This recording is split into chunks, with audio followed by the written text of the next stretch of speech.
दोस्तों ये movie my fault movie का सेकंड पार्ट यूवर फॉल्ट है। दोस्तों हमने इस मूवी के फर्स्ट पार्ट को ऑलरेडी अपलोड कर रखा है, जिसे आप लोगों ने बहुत प्यार दिया था। उसी तरह से एक कहानी भी बहुत इंटरेस्टिंग होने वाली है। कहानी में हम नोवा और निक के बीच जबरदस्त रोमांस और उनकी हार्ड लव स्टोरी को देखेंगे, इसलिए वीडियो में एंड तक जरूर बने रहना। कहानी की शुरुआत में हम देखते हैं नोहा अब 18 साल की हो चुकी है और आज उसका बर्थडे है, इसलिए विलियम और राफेला ने मिलकर नोवा की बर्थडे पार्टी रखी है। लेकिन पार्टी में नोवा का बिल्कुल भी मन नहीं लगता क्योंकि निक वहाँ नहीं था। दरअसल विलियम ने निक को इंटर्नशिप के लिए बाहर भेज दिया था। वहीं नोवा के पास उसकी फ्रेंड जेना आती है। जेना नोवा का मूड ठीक करने उसे अपने रूम में लेकर जाती है। वहाँ जाकर वो दोनों ड्रिंक करने लगते हैं। वो लोग जब आपस में बातें कर ही रहे होते हैं तभी नोवा को पता चलता है निक भी वहाँ आ गया है, इसलिए वो जल्दी से बाहर जाती है। निक को देखकर नोवा काफी खुश होती है और उसे हग कर लेती है। वो लोग काफी दिनों बाद मिल रहे थे, इसलिए निक बाहर ही नोवा की प्यास बुझाने लग जाता है। निक जब नोवा का खाता खोल रहा होता है तभी उन दोनों को विलियम और राफेला भी देख लेते हैं। वो कभी नहीं चाहते थे निक और नोवा कभी एक हो। वहीं निक नोवा को उसका बर्थडे गिफ्ट देता है और उसे अपने हाथों से पहनता है। अगले दिन नोवा और निक एक साथ काफी समय बिताते हैं और बहुत एंजॉय करते हैं। वहीं अब नोवा का स्कूल खत्म हो चुका था, इसलिए उसके सभी फ्रेंड्स पार्टी रखते हैं जहाँ सभी स्टूडेंट अपनी अपनी कपड़े उतार कर डांस करने लगते हैं। वहीं निक का फ्रेंड लुक नी के पास आता है। लुक निक से कहता है अब ये लड़कियाँ आजाद हो चुकी है, इसलिए अब ये उड़ने वाली है, क्योंकि जब ये कॉलेज में जाएंगी तो दूसरे लड़कों के साथ मजे करेंगी और हमसे दूर हो जाएगी। लेकिन निक उसे कहता है ऐसा कुछ नहीं होगा, हम इनसे कभी दूर नहीं होंगे। वही अगले दिन नोवा अपने मोम डैड और निक के साथ जब स्कूल से आ रही होती है तो वो वहाँ बहुत सारी नई गाड़ियाँ देखती है। नोवा उन्हें देखकर कहती है मोम डैड अपने बच्चों को अभी से इतनी महंगी कार कैसे दे सकते हैं। लेकिन नोवा को पता चलता है निक और उसके मोम डैड ने भी उसे एक कार गिफ्ट करी है। नोवा कार को देखकर बहुत खुश होती है और उसे वो कार बहुत पसंद आती है। लेकिन पहले तो नोवा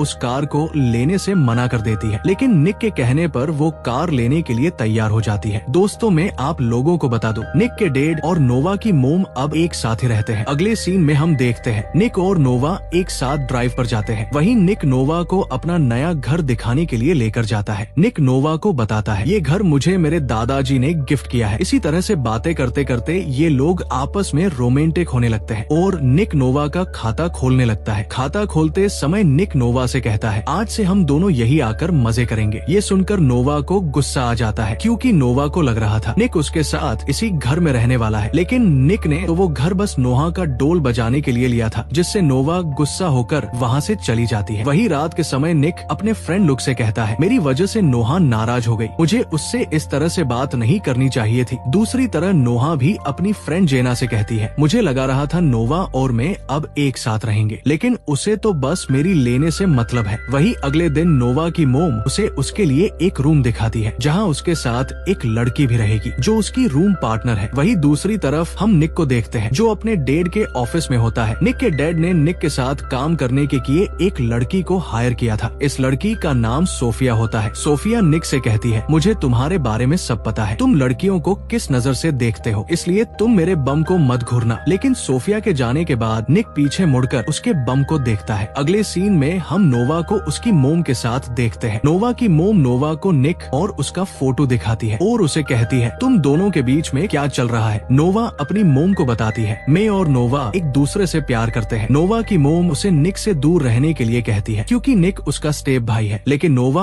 अपनी मोम से कहती है मैं अब 18 साल की हो चुकी हूँ, इसलिए मुझे पता है मुझे क्या करना है। वही नोवा अपने रेंटल रूम पर जाती है जहाँ वो देखती वहाँ तो पार्टी चल रही है। नोवा की रूममेट ब्रायन नोवा को वहाँ देखकर सभी लोगों को वहाँ से बाहर निकलने के लिए कहती है। ब्रायन नोवा से पूछती है तुम तो 7 दिन बाद यहाँ आने वाली थी। तो नोवा उसे बताती है मेरा मूड ऑफ था इसलिए मैं यहाँ जल्दी ही आ गई। ब्रायन नोवा को बताती है मैंने भी एक लड़के से प्यार किया था लेकिन उसने मुझे धोखा दिया, लेकिन अब मैं सिंगल ही बहुत खुश हूँ। वो लोग जब आपस में बातें कर ही रहे होते हैं तभी वहाँ माइकल नाम का एक लड़का अपनी शर्ट लेने के लिए आ जाता है। ब्रायन नोवा को माइकल से मिलवाती है और नोवा को बताती है माइकल हमारे पास वाले फ्लैट में रहता है और ये बहुत अच्छा लड़का है। वही हम विलियम को देखते हैं जो नोवा की मोम को कॉल करके बताता है तुम्हारा आइडिया काम कर गया। दरअसल सोफिया को नोवा की मोम ने ही निक के साथ काम करने के लिए भेजा है ताकि वो नोवा की निक से अगल कर सके। अगले सीन में हम देखते हैं नोवा निक के साथ उसकी छोटी सिस्टर से मिलने के लिए जाते हैं और उसके साथ काफी मस्ती करते हैं। लेकिन जब वो लोग वहाँ से जाने लगते हैं तभी वहाँ निक की मोम आ जाती है। निक की मोम ने 10 साल पहले ही निक को छोड़ दिया दिया था। इस बात को लेकर निक उनसे बहुत गुस्सा है, इसलिए निक अपनी मोम से बात किए बिना ही नोवा के साथ वहाँ से चला जाता है। वही घर आने के बाद निक बहुत ज्यादा सैड हो जाता है। वो नोवा से कहता है, मेरी मोम को 10 सालों तक मेरी याद नहीं आई। नोवा निक का मूड ठीक करने के लिए उसे अपनी तिजोरी की सैर कराती है, जिससे निक का मूड भी ठीक हो जाता है और वो एंजॉय करते हुए काफी देर तक नोवा का डोल बजाता है। इससे नोवा को भी बहुत मजा आता है। वही काम खत्म होने के बाद नोवा निक को अपने रेंटल अपार्टमेंट में लेकर जाती है, लेकिन निक वहाँ ब्रायर को देखकर पूरी तरह से शॉक हो जाता है। नोवा निक से कहती है, ये मेरी रूम पार्टनर ब्रायर है। निक ब्रायर को वहाँ देखकर परेशान हो जाता है, क्योंकि ब्रायर निक की एक्स गर्लफ्रेंड थी, लेकिन एक एक्सीडेंट की वजह से निक ने उसे छोड़ दिया था। निक जल्दी से वहाँ से निकल जाता है, लेकिन जल्दबाजी में निक का फोन वही गिर जाता है। निक अपने फ्रेंड लुक के पास जाता है। लुक निक से कहता है, मैं यहाँ ड्रग्स सप्लाई करने के लिए आया था, लेकिन अब मुझे अंदर जाने से डर लग रहा है। निक उसे कहता है, तुम्हें पैसे की जरूरत थी तो तुम मेरे से मांग सकते थे, तुम्हें ये सब करने की क्या जरूरत है। लेकिन लुक उसे कहता है, मैं तुमसे कोई भीख नहीं ले सकता। निक उसे कहता है, मैंने नोवा से वादा किया है, मैं अब कोई भी गलत काम नहीं करूंगा, इसलिए मैं तुम्हारे साथ नहीं चल सकता। ये सुनकर लुक अकेला ही ड्रग्स देने के लिए अंदर चला जाता है, लेकिन निक भी उसके दोस्त के लिए अंदर आ जाता है, जहाँ उनकी मुलाकात रोनी के भाई से होती है। दोस्तों, रोनी अभी जेल में है। इस मूवी के पहले वाले पार्ट में रोनी ने नोहा को किडनैप कर लिया था, इसलिए निक की दुश्मनी रोनी और उसके भाई से पहले से है। वहीं निक का फोन नोहा के अपार्टमेंट में ही गिर गया था, जिससे नोवा को भी ये सब पता चल जाता है, इसलिए नोवा और जैसी भी वहाँ पहुँच जाती है। नोवा को वहाँ देखकर रोनी के आदमी उसे मारने लगते हैं, क्योंकि उसकी वजह से रोनी जेल में गया था। इसी तरह से वो सभी आपस में लड़ने लगते हैं, जिससे पुलिस वहाँ पहुँच जाती है और उन लोगों को अरेस्ट कर लेती है। लेकिन सोफिया इस केस को हैंडल करके निक और नोहा को वहाँ से बाहर निकाल लेती है। निक सोफिया को ये सब अपने डेड को बताने से मना करता है। अगले सीन में हम देखते हैं निक नोहा को एक बिल्ली गिफ्ट करता है और वो दोनों नोहा के अपार्टमेंट में आ जाते हैं। वहाँ आकर नोवा निक के साथ रोमांटिक होने लगती है, लेकिन निक उसे ये सब करने से मना करता है। लेकिन नोवा के कहने पर निक भी नोवा की प्यास बुझाने लगता है। तभी वहाँ ब्रायर आ जाती है, इसलिए निक को वहाँ से जाना पड़ता है। वही अगली सुबह नोवा से मिलने के लिए निक की मोम आती है। नोवा निक की मोम से कहती है, आप यहाँ क्या लेने आई है। निक की मोम नोवा से कहती है, मुझे तुमसे निक के बारे में कुछ बात करनी है, लेकिन नोवा उनसे कोई बात नहीं करती और उन्हें वहाँ से जाने के लिए कहती है। निक की मोम नोवा से कहती है, निक को मदद की जरूरत है, इसीलिए तुम्हें मुझसे बात करनी होगी। वो नोवा से कहती है, अगर तुम्हें निक का सच जानना है तो तुम मुझे कॉल कर सकती हो। ये कहकर वो वहाँ से चली जाती है। अगले दिन नोवा निक के घर डिनर करने के लिए जाती है, जहाँ वो सोफिया से मिलती है। वहीं फिर वो सभी लोग साथ बैठकर डिनर करते हैं, जहाँ निक को सोफिया के साथ खुशी खुशी बातें करते देख नोवा जेलस होती है, इसलिए वो वहाँ सभी लोगों को बता देती है निक और मैं एक साथ एक रूम में रहना चाहते हैं। ये सुनकर सभी लोग शॉक हो जाते हैं। वहीं नोवा वहाँ से उठकर चली जाती है। नोवा के वहाँ से जाने के बाद नोवा की मोम सभी को बताती है। नोवा के डेड के जाने के बाद उसे रात में बुरे सपने आते हैं, इसीलिए वो सभी से इसी तरह से बात करती है। निक नोहा से बात करने के लिए उसके पीछे जाता है, जहाँ नोवा निक के ऊपर बहुत गुस्सा होती है। निक नोहा को समझाता है उसके और सोफिया के बीच ऐसा कुछ नहीं है और मैं सिर्फ तुमसे प्यार करता हूँ। नोवा उससे कहती है, तुम्हारे डेड तुम्हारी शादी सोफिया से करना चाहते हैं और उन्हें वो पसंद है। निक नोवा से कहता है, हम दोनों को कोई अलग नहीं कर सकता और तुम्हें मेरे ऊपर विश्वास करना होगा। लेकिन नोवा वहाँ से चली जाती है। अगले सीन में हम देखते हैं नोवा निक की मोम को मिलने के लिए निक के घर पर बुलाती है। निक के घर पर कोई नहीं होता, इसलिए निक की मोम नोवा को वहाँ रखे एक दराज में कुछ पेपर देखने के लिए कहती है। नोवा जब वहाँ रखे कुछ फोटोज और पेपर देखती है तो उसे पता चलता है उसकी मोम का डिवोर्स होने से पहले ही उसकी मोम निक के डेड के साथ रंग रलियां मनाती थी और निक के डैड ने उसकी मोम के ऊपर झूठा इंजाम लगाकर उन्हें डिवोर्स दे दिया था और निक को उनसे छीन लिया। नोवा जब उन फोटोज को देख ही रही होती है, तभी निक की मोम विलियम के रूम में जाकर उसका टूथब्रश अपने पास रख लेती है। अगले सीन में हम देखते हैं निक नोवा को मनाने के लिए डिनर पर लेकर जाता है, जहाँ निक नोवा को अपने हाथ पर नोवा का नाम का टैटू दिखाता है, जिसे देखकर नोवा निक से कहती है, तुम्हें ये टैटू नहीं बनवाना चाहिए था, ये अब जिंदगी भर तुम्हारे साथ रहेगा। वहीं नोवा और नी एक साथ डांस करने लगते हैं, जहाँ निक नोवा से कहता है, मुझे एक केस के सिलसिले में कुछ दिनों के लिए सोफिया के साथ लंदन जाना है। नोवा इस बात पर निक को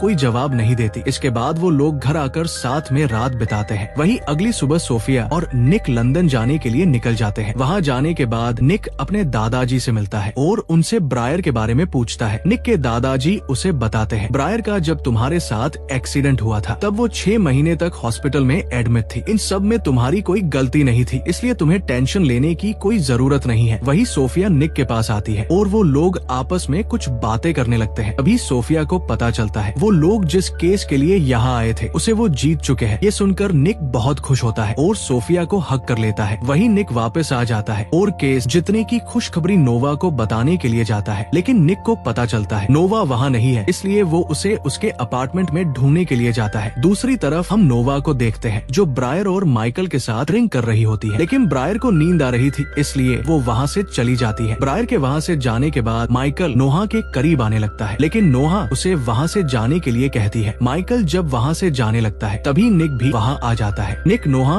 और माइकल को एक साथ देखकर बहुत गुस्सा होता है। निक को लगता है नोवा उस लड़के के साथ मजे कर रही थी, इसलिए वो उसे उल्टी सीधी बातें बोलकर वहाँ से चला जाता है। वही सोफिया भी अब मन ही मन निक को पसंद करने लगी थी। एक दिन निक अपने फ्रेंड लुक के गैरेज में उससे मिलने के लिए जाता है, जहाँ लुक निक से कहता है आज तुम्हें मेरे जैसे गरीब इंसान की कैसे याद आ गई। निक लुक को बताता है मेरे और नोहा के बीच में कुछ गलत फहमी हो गई है, लेकिन लुक निक को इस बात को छोड़कर उसे कार रेस करने के लिए कहता है और उसे बताता है रोनी आज जेल से छूट गया है और वो भी कार रेस में हिस्सा लेने वाला है। हमारे पास यही मौका है उससे बदला लेने का। ये सुनकर निक भी रेस करने के लिए तैयार हो जाता है। वही लुक और निक अपनी कार लेकर रेस करने के लिए पहुंच जाते हैं, लेकिन थोड़ी देर में नोहा भी अपनी फ्रेंड के साथ कार लेकर वहाँ रेस करने के लिए पहुंच जाती है। रोनी भी वही होता है, वो भी निक से बदला लेना चाहता था। वही अब उन सभी के बीच रेस स्टार्ट होती है। सभी लोग अपनी अपनी कार की स्पीड बढ़ाने लगते हैं। दूसरी तरफ ब्रायर पुलिस को कॉल करके उनकी रेस के बारे में बता देती है, इसलिए पुलिस वाले भी अपनी कार लेकर वहाँ पहुँच जाते हैं, लेकिन वो लोग पुलिस वालों के हाथ नहीं लगते। थोड़ी दूर जाने के बाद निक और नोवा रोनी से बदला लेने के लिए उसकी कार को दोनों तरफ से टक्कर मारते हैं, जिससे रोनी की कार पुलिस वाले की कार की से टकरा जाती है। पुलिस ऑफिसर रोनी को अरेस्ट कर लेते हैं और लुक रेस को जीत जाता है। वही अब वो सभी लोग अपनी अपनी कार लेकर वहाँ से निकल जाते हैं और घर पर एक पार्टी में पहुँचते हैं। दरअसल ये पार्टी विलियम ने निक और सोफिया के केस जीतने पर रखी है। वही नोवा भी ब्रायर के साथ पार्टी में एंट्री करती है। लुक भी अपनी गर्लफ्रेंड से माफी मांगता है। जेना लुक से कहती है मैं तुमसे सच्चा प्यार करती हूँ, लेकिन तुम हमेशा पैसों के पीछे भागते रहते हो। लुक उसे बताता है मैंने आज जो रेस जीती उससे मुझे कोई खुशी नहीं हुई, मुझे बस तुमसे मिलकर खुशी होती है। लेकिन जेनी उसकी बात नहीं सुनती और वहाँ से चली जाती है। वही ब्रायर ने भी नोवा को उसके और निक के पास्ट के बारे में सब बता दिया था। निक ब्रायर को वहाँ से जाने के लिए कहता है और उसे बताता है तुम्हारे साथ जो हुआ मुझे उसके बारे में कुछ नहीं पता है। तो ब्रायर उसे बताती है जब मेरा तुम्हारे साथ एक्सीडेंट हुआ था तब मैं प्रेग्नेंट थी, लेकिन तुम मुझे छोड़कर चले गए। इसके बाद ब्रायर किचन से होते हुए बाहर जाती है और अपने साथ निक की मोम को पार्टी में लेकर आ जाती है। निक की मोम को देखकर सभी लोग हैरान हो जाते हैं। निक की मोम सभी लोगों से बात करती है और उन्हें कहती है विलियम ने मुझे राफेला के लिए छोड़ा है, क्योंकि राफेला और विलियम पहले से ही एक दूसरे की प्यास बुझाते थे और मेरी बेटी मैगी भी विलियम की ही बेटी है, इसलिए मुझे भी तुम्हारी प्रॉपर्टी में आधा हिस्सा चाहिए। निक अपनी मोम से पूछता है तुम्हारे पास क्या सबूत है? तो निक की मोम उन्हें बताती है मैंने तुम्हारे टूथब्रश से तुम्हारा डीएनए लिया और उसका टेस्ट करवा लिया। निक उसकी मोम से पूछता है तुम घर में कैसे गई? तो नोहा उन्हें बताती है मैं इनको घर में लेकर गई थी। ये सुनकर निक नोहा के ऊपर बहुत गुस्सा होता है और उसे कहता है तुमने हमारे पूरे परिवार को बर्बाद कर दिया। निक नोहा से गुस्सा होकर वहाँ से चला जाता है। नोवा भी निक को समझाने के लिए उसके पीछे अंदर जाती है, लेकिन निक अंदर जाकर सोफिया को किस कर लेता है। ये देखकर नोवा बहुत ज्यादा दुखी होती है। तभी नोवा के पास ब्रायर आती है और उसे सोफिया और निक के कुछ फोटोज दिखाती है, जिन्हें देखकर नोवा वहाँ से चली जाती है। वही निक को समझ आ जाता है उसने नोवा के साथ अच्छा नहीं किया, इसलिए वो नोवा को ढूंढने के लिए वापस पार्टी में जाता है। लेकिन ब्रायर निक को बताती है नोवा अब तुम्हें कभी नहीं मिलेगी। दरअसल ये सारा खेल ब्रायर का ही था, क्योंकि वो निक से अपना बदला लेना चाहती थी। वही नोवा माइकल के पास जाती है और अपना मूड ठीक करने के लिए वो माइकल को अपनी सवारी करने के लिए कहती है। तो माइकल भी नोवा के साथ एंजॉय करने लगता है। काम खत्म होने के बाद जब नोवा बाहर आती है तो वो देखती है निक भी वहाँ आ चुका है, लेकिन नोवा निक से बात किए बिना ही वहाँ से चली जाती है। ये देखकर निक भी अपनी गाड़ी लेकर वहाँ से चला जाता है। अगले सीन में हम नोवा को देखते हैं जो अपने डेड की कब्र के पास जाती है और वहाँ वो अपने डेड को हमेशा के लिए गुड बाय कहती है। लेकिन नोवा को वहाँ कुछ लिखा हुआ दिखाई देता है जिसे निक ने लिखा था। नोवा उसे पढ़कर इमोशन हो जाती है, क्योंकि निक ने वहाँ नोवा के लिए ये लिखा था मैं हमेशा तुम्हारे साथ हूँ। और इसी सस्पेंस के साथ इस मूवी की हैप्पी एंडिंग हो जाती है। दोस्तों मूवी पसंद आई हो तो वीडियो को लाइक और चैनल को सब्सक्राइब करना ना भूले। Thanks for watching.